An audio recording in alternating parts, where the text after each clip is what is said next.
Hey, everybody. I hope you're all doing well. I hope you had good weekends. I hope you're prepared for a happy short week this week. I understand that nobody's schedule is normal anymore, but I do hope that whether or not you celebrate Easter, that you take time to enjoy life, be with your family, enjoy the coming of spring. There are all sorts of spring festivals that have nothing to do with God, if that's not how you uh, worship or think of the world. But either way, I'm terribly pleased to be with you today, and we'll be again Wednesday, and then I'll be very happy to ignore you for large parts of the weekend. Although if you email, I will definitely try and get back to you. Anyway, I wanted to say a few words about what you read for today, and I've got participation paragraphs coming in, so I kind of want to respond to some of those for now,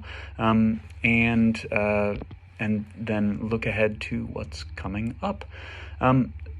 What's coming up first? The reading for Wednesday. The truth is that usually in a normal class, we spend so much time talking about the readings that you did for today, Monday, that we sometimes skimp a little bit on those readings for Wednesday and use that time to catch up with what we haven't finished. But now you're on your own schedule, so I hope you'll do the reading for Wednesday. They're short, those readings. They're all just short reflections on people living through the war, on what they're going for. I doubt it covers more than two and a half pages total, maybe three. So very doable. And I hope you'll look for a sense of what's going on and how people are experiencing the war and how people thought about the war. I've had you read a lot of speeches and stuff, but that's not all that's out there. The fact is that normal people experienced it as well and had ideas. I do hope that for the love of God, you read the Plain Folk Protest the Burden of War document. It is amazing. The writing is weird. That's because that's how uneducated people wrote, although they were at least clearly a little bit educated. But boy, go figure that out. It's amazing. Beyond that, I wanted to talk about what's happening, what you read for today. Here we go again. I can't force you to write about things that you're not writing about. So just about everybody who's turned in a paragraph so far has written about secession, either from the standpoint of the South Carolinian secessionists or from the standpoint of Alexander Stephens. And certainly not all of you agreed with them. None of you have come out in favor of slavery. Let's keep it that way. Slavery, bad. Let's all agree on that. But you have written, some of you quite sympathetically, about their notions of freedom and independence for their state and what those things had to do with slavery. Others of you, of course, have come from a very different perspective. But very few people so far have written about Lincoln or his first inaugural speech, which I nattered on to you in my last email about just how important that was. As I say, I can't force you to do it, so here I am. However, if you're watching this video and you are too lazy to turn it off, I can force you to listen to this. Lincoln's first inaugural is fascinating, and what it tells us is that Northerners saw secession in a very different light than Southerners did. Not all of them, not everyone agreed by any means. Many Northerners voted against Lincoln, so he doesn't necessarily speak for all of them, but I think he does sum up, and he helped direct political opinion for how the Civil War would go. So even people who didn't agree with him ended up sort of feeling along his lines as the war progressed. So that's really important. For one thing, it's really important to recognize that one thing that Northerners didn't care much about at the time was slavery.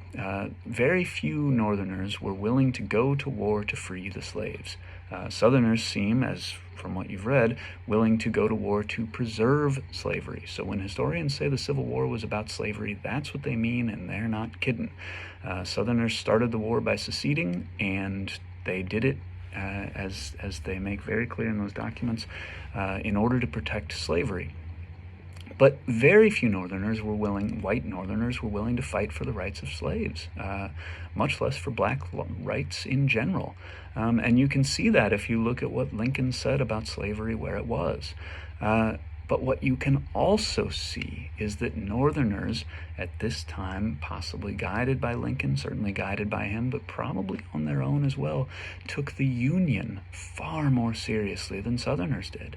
Lincoln's first inaugural shows you that very clearly. I asked you to look at page 65 with particular care, and I'm going to talk about that for about a minute or two. Lincoln saw the Union, and lots of his countrymen agreed, not as a contract, he's clear about that, but as a compact. South Carolinians, some of you noted, and Stevens too, used biblical phrases. Well, Lincoln is using a biblical phrase here too. A compact is deeper and longer and more important than a contract, and it can only be broken if God allows it to be broken. That's how a compact works, certainly in Lincoln's mind. So South Carolinians, so on page 65, Lincoln says that the Union is perpetual. It means it cannot be broken. It lasts forever.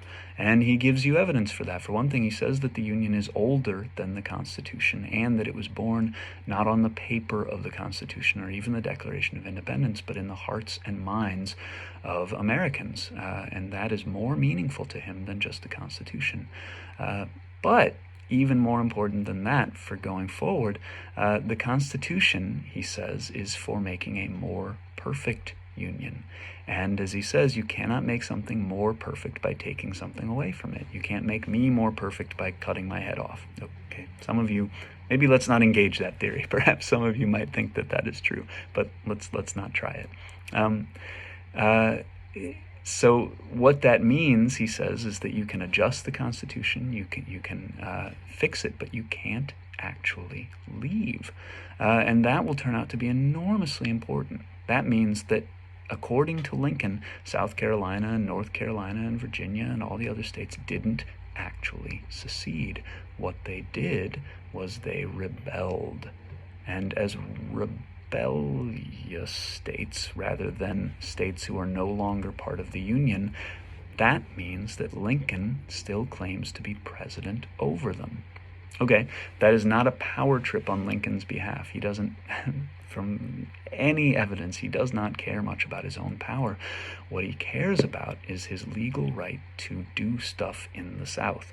So that will seem like a technicality. Of course, he doesn't have control over the southern states once they secede, but once he decides that he has the power to emancipate the slaves in the South, suddenly it being a rebellion and not a war from one country against another, but instead one country saying to one part of the country that you can't run away. Sorry, I just got very happy there.